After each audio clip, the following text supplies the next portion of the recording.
우리에게 주신 하나님 말씀 보겠습니다. 고린도후서 4장 7절부터 12절까지 말씀입니다. 고린도후서 4장 7절부터 12절까지 말씀 교독하시도록 하겠습니다. 제가 먼저 읽도록 하겠습니다. 우리가 이 보배를 질그릇에 가졌으니 이는 심히 큰 능력은 하나님께 있고 우리에게 있지 아니함을 알게 하려 함이라.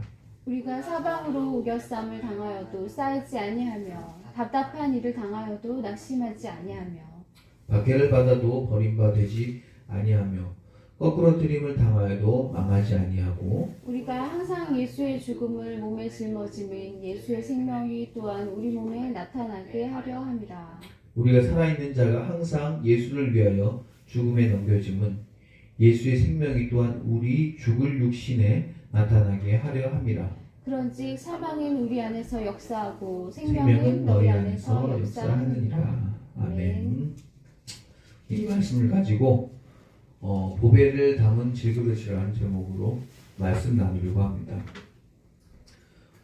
그래서 오늘 7절부터 처음에 나오죠. 우리가 이 보배를 질그릇에 다 가졌으니라고 이렇게 바로 나오네요. 그게 우리들의 주제고 제목입니다. 보배는 뭐냐면 하나님의 복음, 그 하나님의 능력이고요. 질그릇은 바로 여러분들입니다. 쉽게 말하면 질그릇이라기보다는 그냥 그릇이죠. 깨지기 쉬운 그릇들입니다. 요즘은 잘 안 깨져요, 그릇이. 실수로 설거지하다가 실수를 했는데 안 깨지더라고요, 요즘은. 잘 만들어졌어요. 근데 이 당시 그릇들은 실수하면 깨지는 그런 그릇인 거예요. 설거지하다가 살짝 놓쳤더니 깨지는 그런 그릇을 말합니다. 연약하고 나약하고 누구처럼요? 우리들처럼요. 우리처럼 연약하고 나약한 그런 그릇들입니다. 일을 하다 보면은 재밌는 사람들 종종 만나는데 어떤 영업사원들 하루에 한 번씩 이렇게 로또를 산대요. 로또를 사서 로또가 이제 토요일 날 우리가 그거 하잖아요. 당첨 발표를 하잖아요. 그러면은 그 로또 당첨된 거를 그 번호를 확인하기 전에 제일 먼저 뭘 확인하냐면 이게 당첨되면은 이제 어느 지역에 1등이 나왔다는 게 나온대요. 1등은 뭐 어디에서 나왔습니다. 근데 1등이 충주에서 안 나오면 그 사람은 그거를 그냥 버린대요. 왜 2등도 될 수 있고 3등도 될 수 있는데 자기에게 1등 외에는 답이 없다고 그러더라고요. 1등이 안 되면 자기 정년 퇴임하기 전까지 계속해서 일해야 된다고 그러더라고요. 그런 좀 뭔가 안타까움. 그분에겐 이거죠. 로또 1등이 구원인 거죠. 우리들에겐 뭐예요? 하나님이 구원인 거죠. 그래서 이렇게 이 시간에 여러분들이 이 자리에 이렇게 모인 거라고 할 수 있겠죠. 이게 제가 한 장 넘기면 제가 번역한 게 나오는데 한 장만 넘겨주세요. 네. 함께 제가 먼저 대표를 읽도록 하겠습니다. 최대한 이해를 돕기 위해 의역으로 했습니다. 우리는 보배를 담은 질그릇입니다. 이렇게 고백하는 것은 특별한 능력이 우리에게서 나오는 것이 아니라 하나님께서 주신 것임을 말하기 위함입니다. 우리가 사방에 에워싸일지라도 막히지 아니하고 혼란스럽게 할지라도 당황하지 아니하고 박해를 당해도 버려지지 아니하고 던져질지라도 깨어지지 않습니다. 예수님의 시체를 우리의 몸에 항상 짊어지는 것은 예수님의 생명이 드러나게 하기 위함입니다. 예수님을 믿는다는 이유로 항상 죽음의 위협에 노출되는 것은 우리의 무능한 육신에 예수님의 유능한 생명이 드러나게 하기 위함입니다. 그런 이유로 죽음은 우리 안에서 역사하지만 그럴싸한 생명은 너희 안에서 일하는 것입니다. 라고 이렇게 말씀을 좀 번역을 해봤습니다. 한 절 한 절 짚어가면서 우리 한번 볼게요. 보배를 담은 질그릇, 바로 우리 같은 존재라는 거죠. 그래서 자신도, 근데 이 보배라는 질그릇, 이 표현에서 뭐가 말하면 내가 능력이 없다. 나는 능력이 없고 내가 이렇게 특별한 능력, 내가 정말 이런 하나님의 능력이 내게 발현되는 것은 나한테 온 게 아니라 하나님이 나에게 주신 것이다라는 거죠. 우리들도 그렇게 고백합니까? 여러분들이 잘 되고 여러분들이 좋은 일 있으면 그건 여러분들 능력이고 잘 안 되면 하나님 누구 다 원망하잖아요. 그런 게 아니라 잘 되면 그건 하나님의 능력인 거고 못하면 내가 그것을 잘 이행하지 못한 바울의 고백인 거죠. 우리가 그렇게 살았으면 좋겠습니다. 그래서 8절에서는 사방으로 그래서 우리가 에워싸임을 당하는 거예요. 그래도 맡기지 않는다는 거예요. 왜? 내 안에 보배이신 예수님이 있으니까. 내 안에 보배이신 성령님을 내가 품고 있으니까 에워싸이지 않는 거예요. 맡기지 않는 거예요. 혼란스럽게 하는 거예요. 세상이 여러분들 혼란스럽게 할 거예요. 무엇이 진짜인지. 우리 지난주에도 말했잖아요. 사탄은 믿지 않는 자를 어지럽게 한다고. 그래서 믿지 못하게 만든다고 했죠. 그럼 저는 혼란스럽게 할지라도 우리는 뭐 하지 않아요? 당황하지 않는다. 그리고 박해를 당해도 버려지지 않는 거예요. 그리고 던져질지라도 깨어지지 않는다는 겁니다. 이 말씀이 당시 그리스 정말로 예수님을 믿는 사람들에게는 큰 힘이 됐을 것 같아요. 왜냐하면 당시 로마의 그런 큰 권력 앞에서 믿음생활, 신앙생활 했던 사람들은 그 헬라어로 이 큐리오스라는 그 말, 큐리오스가 주님이라는 뜻이에요. 그래서 로마 시대에는 주님은 한 분이에요. 시저고 네로 황제예요. 그래서 매일마다 혹은 뭐 어느 정기적인 시기마다 네로의 동상 앞에, 시저의 동상 앞에 그 발에다가 입맞춤을 해야 돼요. 그게 내가 인정한다는 거예요. 근데 그 당시 기독교인들은 그걸 안 했어요. 왜냐면 주님은 나에겐 누구예요? 예수님이니까. 그래서 안 하는 거예요. 그래서 그렇게 안 한 사람들을 뭐 했어요? 다 불러 모았어요. 다 불러 모아서 싹 다 죽였어요. 특히 네로 시대 때 굉장히 그 박해가 심했는데 네로가 그 로마를 불을 질렀잖아요. 그것을 누구한테 덮어씌웠냐면 기독교인들에 덮어씌운 거예요. 그래서 그 기독교인들은 이제 다 잡아내는 거예요. 제출하는 거죠. 기독교인들은 이제 예를 들면은 기독교인들은 식인 문화가 있다는 거예요. 왜 식인 문화가 있죠? 우리가 이를 먹어라. 이는 내 떡이요 살이다. 이는 내 피다. 그런 예식 있잖아요. 그걸 그 당시 했어요. 그러니까 하니까 네로 황제 국장에서 얘네들은 식인 문화다라고 이렇게 거짓말을 했고, 두 번째는 이제 형제 자매니까 형제님 그러잖아요. 자매님 그러잖아요. 근데 둘이 보면 뭐예요? 부부인 거예요. 그래서 얘네들은 근친혼을 한다. 이런 얘기도 했었고, 그래서 다 잡아들이는 거예요. 얘네들은 이제 세상을 혼란스럽게 하는 존재들이다. 싹 다 잡아들여서 죽이는 거죠. 근데 쉽게는 안 죽이죠. 어떻게 죽였어요? 로마 사람들에게 어떤 유흥을 줘야 되기 때문에 큰 콜로세움 안에다가 사람을 밀어넣고 사자밥이 되게 하는 거죠. 그래서 여러분들 중에 어떤 분들 알 거예요. 그래서 찬양을 하면서 찬송을 부르면서 정말로 그 사자밥으로 끌려가는 거죠. 그래서 이분들에게 이런 말이 너무 힘이 되는 거죠. 우리가 사방에 에워싸일지라도 나는 맡기지 않는다. 혼란스럽게 할지라도 나는 당황하지 않는다. 박해를 당해도 나는 버려지지 않는다. 던져질지라도 깨어지지 않는다. 라고 말하는 거죠. 그럼 바울도 그랬어요. 바울도 지금 고린도후서에서 엄청난 공격을 받잖아요. 넌 사도가 아니다. 라는 그런 박해를 당하잖아요. 그리고 자기도 솔직히 말씀 전하다가 자기도 많이 맞았어요. 40에서 한 대 감한매를 여러 번 맞았다고 자기가 표현하고요. 자기도 그렇게 사람이 맞으면 그 병이 들 수밖에 없어요. 그래서 자기가 병 들어서 뭐라고 그래요? 하나님 저 이 병을 낫게 해주세요라고 기도를 해요. 근데 자기가 그렇게 고백하잖아요. 세 번째 기도할 때 뭐라고 그래요? 하나님께서 그만 기도해. 네 은혜가 좋게. 약할 때 너가 강하게 될 거야. 하면서 기도를 그만하라고 하죠. 하나님께 바울은 감사합니다 하고 거기서 기도를 딱 멈추죠. 대단한 신앙인인 거예요.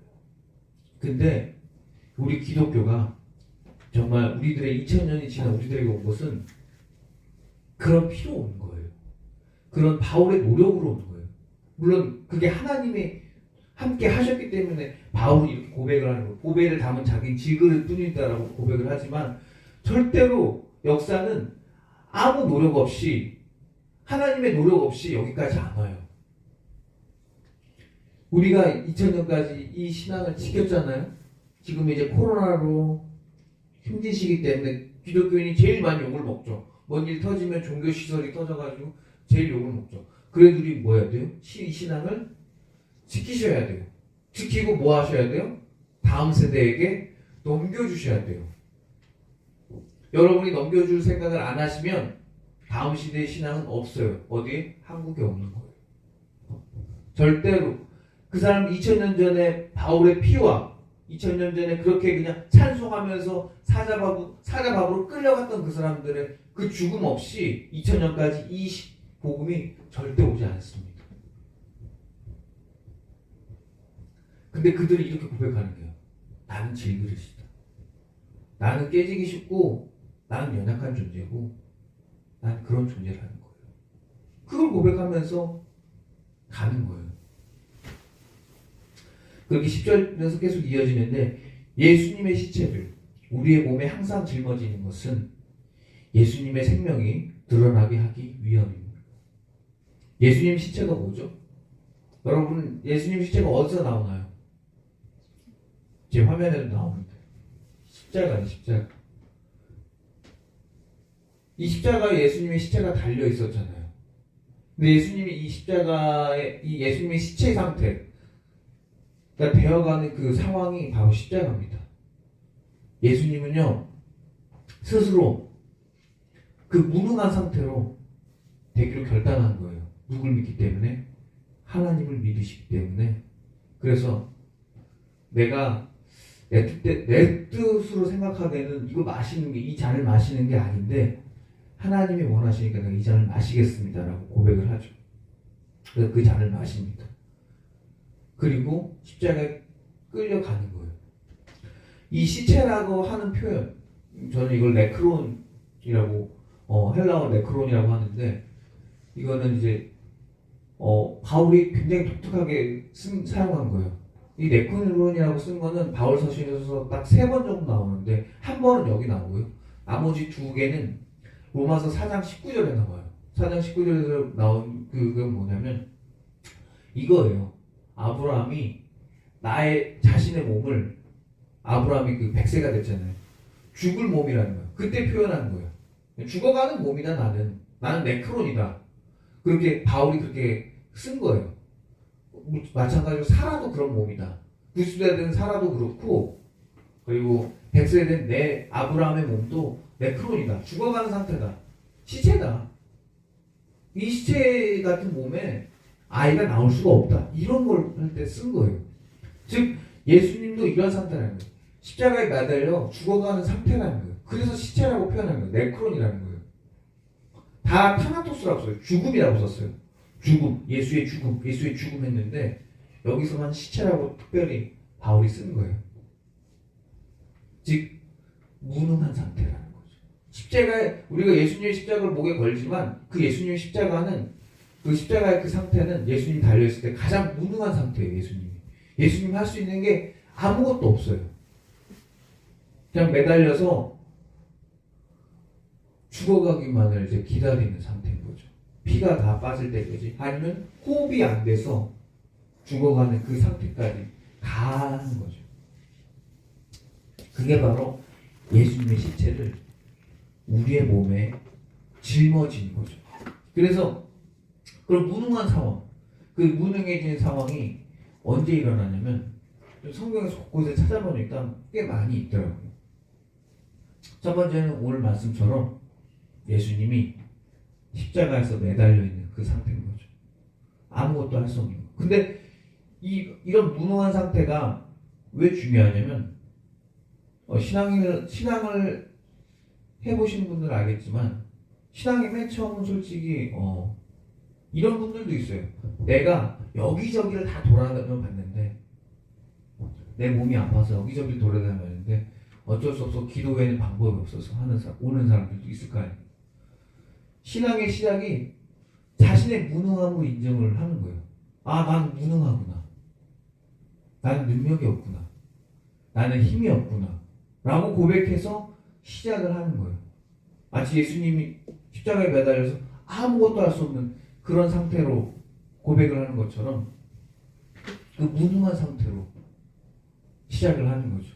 그래서 여러분들의 무능함을 인정하는 게 신앙의 시작일 수 있습니다. 여러분들이 아무것도 할 수 없는 게 신앙의 시작일 수 있다는 거예요. 여러분이 다 할 수 있는데, 여러분 무엇이든지 다 얻어낼 수 있는데, 노력하면 얻을 수 있는데, 십자가가 뭐 필요하고, 하나님이 뭐 필요하고, 성령님이 뭐 필요하겠습니까? 그렇게 그런 예수님의 시체처럼 무능했던 그런 모습이 정말 신앙의 어찌 보면 시작의 모습일 수 있어요. 그래서 바울이 이렇게 고백하잖아요. 가장 약할 때 나는 가능하다.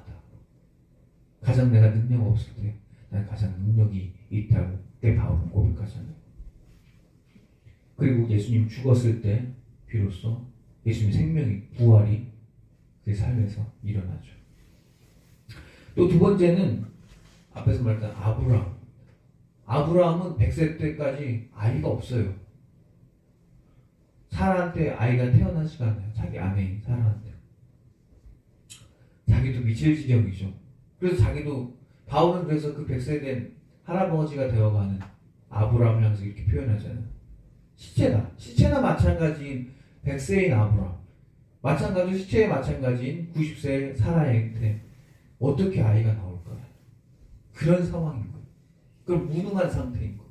하지만 이 무능한 상태가 바울은 가장 값어치 있는, 가장 가치 있는 상황이라는 거죠.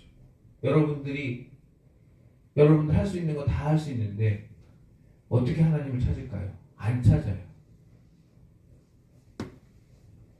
또 세 번째는 이스라엘 백성들이 하나님 믿기로 한 거예요. 이제 애굽에서는 이제 더 이상 내가 살 수 없다.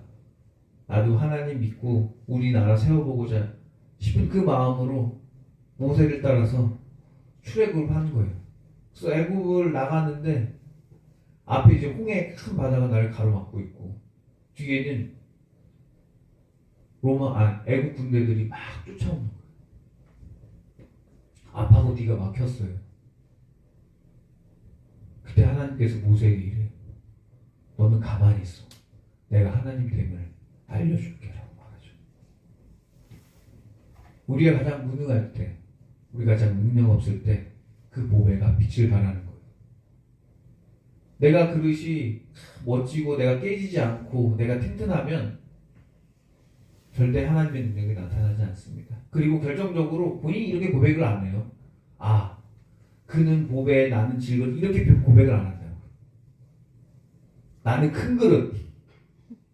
내가 그릇이 크니까 보배를 담은 거야. 이렇게 얘기를 한다고요. 내가 그릇이 튼튼하니까 내 그릇을 담긴 거야. 이렇게 말을 하죠. 바울은 그렇게 얘기 안 한다고. 나는 질그릇. 나는 깨지기 쉬운 그릇. 나는 토끼 그릇. 근데 그 큰 보배가 내 안에 담겼다라고. 근데 이들의 공통점이 있어요. 예수님도 아브라함도 홍해 앞에서는 이스라엘 백성들도 공통점이 뭐냐면 내가 하나님을 믿기 때문에 무능함을 자처한 거예요. 내가 하나님을 믿기 때문에 무능해지기로 결단한 거예요. 알겠습니다. 내가 하나님 믿기 때문에 이렇게 살아보겠습니다. 세상 사람들은 그 무능하다고 하고 죽어가는 것 같고 죽을 수밖에 없는 상황인 것 같은데 나 그렇게 살겠습니다. 주님 하는 거예요. 이 코로나 시기 때 경제적으로 어려운 이 시기 때 여러분들 이 시간에 주일 하루만 쉬겠습니다. 하나님께 예배드리겠습니다. 라고 결단하고 여러분들이 이 자리에 모인 거예요. 그 결단하고 여러분 이 시간에 여러분들이 그렇게 하는 거죠. 그런 것처럼 우리들의 무능함을 인정하고 이해하시기 바랍니다. 그렇게 해서 11절로 이어지는데 그래서 예수님을 믿는다는 이유로 항상 죽음의 위협에 노출되는 것은 우리의 무능한 육신에 예수님의 유능한 생명이 드러나게 하려고 하는 거죠. 앞에서 말했던 것처럼 내가 다 할 수 있고 내가 유능한 육신을 갖고 있는데 내가 못하러 스스로 무능해질 필요가 없는 거잖아요. 근데 여기 있는 것처럼 자신의 육신이 무능하다면, 그걸 안다면 우리는 그 예수님의 그 유능하신 능력이 우리 안에 온다는 것을 알게 되는 거죠. 말이 그런데 간단하게 말하면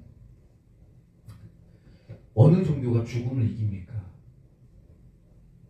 어느 종교가 죽음을 이겨요? 오로지 기독교만이 이렇게 고백을 해요. 여러분들도 오늘 고백을 했죠? 사도신경에서 보는 것처럼 몸이 다시 사는 것과 영원히 사는 것을 믿사옵나이다. 아멘. 고백을 했잖아요. 왜 이걸 고백을 해요? 우리가 육신은 어떻게 부활해요? 예수님이 어떻게 부활하셨어요? 있는 그대로 부활하셨어요. 우리 종교는 그걸 믿는 종교예요. 어떤 종교도 자신이 과거에 있었던 대로 부활하는 걸 믿지 않아요. 우리 기독교만 그렇게 믿어요. 그래서 제가 좋아했던 목사님도 그렇게 얘기를 하더라고요. 우리 기독교는 부활이 없으면 아무것도 없는 종교야. 우리가 모든 종교에서 모든 책에서 이거 신화야, 이거 거짓이야, 이거 거짓말이야, 이거 누구 베낀 거야 라고 하더라도 베끼지 않은 것은 유일하게 하나다. 그것만 지켜내자면 그건 부활이라는 거예요. 예수님의 부활이에요. 그리고 그 부활이 누구한테 일어난다? 바로 믿는 여러분들에게 일어난다는 거예요. 그걸 믿는 종교예요. 우리 멋있는 종교예요. 능력 있는 종교입니다, 여러분. 다른 종교는 이게 없어요. 다른 종교는 윤회예요. 그래서 자신이 일궈냈던 그 형태로 다시 부활하지 않아요. 근데 우리는 우리가 된 대로, 우리가 여러분이 여기서 했던 대로 다시 부활하는 거예요. 그게 기독교예요. 그래서 그 기독교가 힘이 있는 거예요. 그래서 그 사람들이 사자밥에 끌려갈 때 뭐 한 거예요? 찬양하면서 가는 거예요. 하나님, 나 지금 죽지만 하나님께서 분명히 말씀하셨죠. 이대로 부활시켜 주신다고. 그럼 믿고 지금 뭐 합니다? 죽겠습니다 하는 거예요. 그래서 기독교가 힘 있는 거예요. 그래서 기독교가 코로나 시기 때 진짜 어려운 시기 때도 내가 돈 하지 말고 하나님 하면서 그냥 예배 드리는 거예요. 그게 기독교인들의 힘인 거죠. 그게 능력인 거죠. 마지막 12절입니다. 그런 이유로 죽음이 누구 안에서 역사해요? 우리 안에서 역사하는 거예요. 그래서 우리는 죽어가는 거예요. 왜? 우리가 죽어봐야 부활을 경험하니까. 우리가 죽어야 하나님의 능력이 온전히 나타나니까. 그런데 반대로 안 믿는 사람들에게는 그럴싸한 생명이 누구들한테? 너희들한테, 즉 바울을 적대하는 이들에게 나타나는 거예요. 그래서 저는 이걸 그럴싸한 생명이라고 번역을 했어요. 그럴싸한 생명. 하나님 안 믿고 그럴싸하게 잘 믿는 사람처럼 포장되어 있는 사람들. 그런 사람들이라는 거죠. 근데 그런 사람들에게 뭐 한다고요? 역사가 안 일어날 거라는 거예요. 이게 비꼬는 거예요. 이 12절의 이 말은 번역을 할 때 솔직히 시험이 많이 들었어요. 왜냐면 이 생명이라는 말, 12절에 있는 마지막에 있는 생명이라는 말은 바울이 쓸 때 주로 좋게 인용되거든요. 근데 이 12절은 그러므로 라고 말하는 그 헬라어 단어인 우스테는 이 7절부터 11절의 상황을 이제 전체적으로 이제 아우르고 그래서 그러므로 그래서 이걸 그런 이유로 죽음이라는 것이 오히려 우리 안에서 역사를 한다는 거예요. 그리고 반대로 예수님을 믿는 것을 포기하고 그리고 이제 혹은 적그리스도 혹은 바울의 적대자들에게는 그럴싸했던 생명 같아 보이는 것들, 잘 사는 거, 건강한 거, 행복한 거. 교회를 다니면 희노애라 애호욕 중에 그냥 기쁘고 잘 되는 것만 있을 줄 알아요. 아니에요. 희노애라 애호욕을 다 경험해요.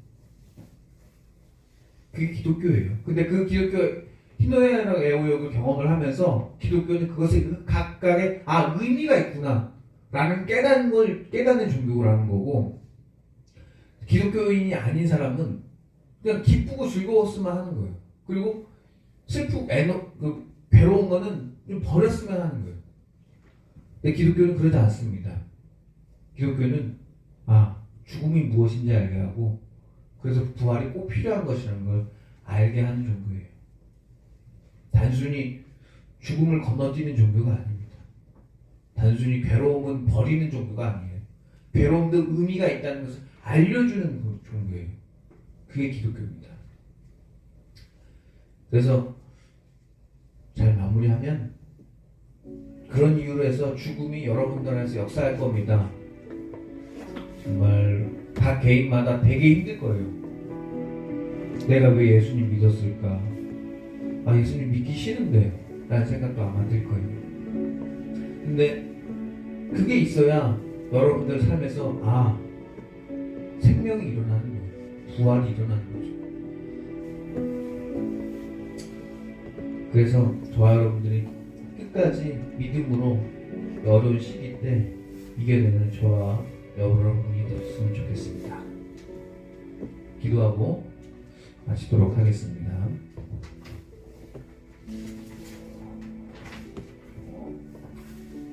사랑의 하나님, 주님의 은혜 덕분에 살아감을 고백합니다.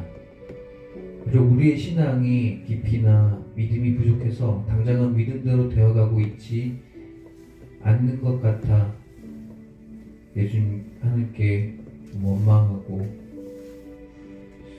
좀 미워했던 그런 기억들이 생각납니다.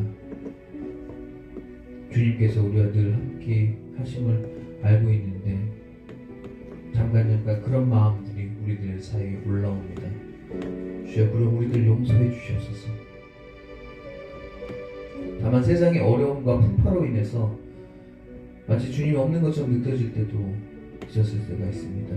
주님, 그때마다 주님의 능력의 팔로 우리 성도님을 꼭 붙잡아 주셔서 그런 성도님들의 갈팡질팡하는 신앙의 불안한 마음을 꼭 잡아 주시옵소서. 주님, 저도 잡아 주시옵소서. 주님, 오늘도 내일도 우리 평생토록 우리 성도님들을 붙잡고 계심을 느끼는 한 주간 한평생이 될 수 있게 주여 끝까지 우리 성도님들을 지켜주시옵소서. 그래서 우리 성도님들 내가 정말로 내 안에 하나님이 계시구나 라는 것을 기억하고 경험하는 우리 성도 모두가 될 수 있게 주여 도와주시옵소서. 이 모든 말씀 언제나 우리의 사랑하신 나사렛 주 예수 그리스도의 이름으로 기도드렸습니다.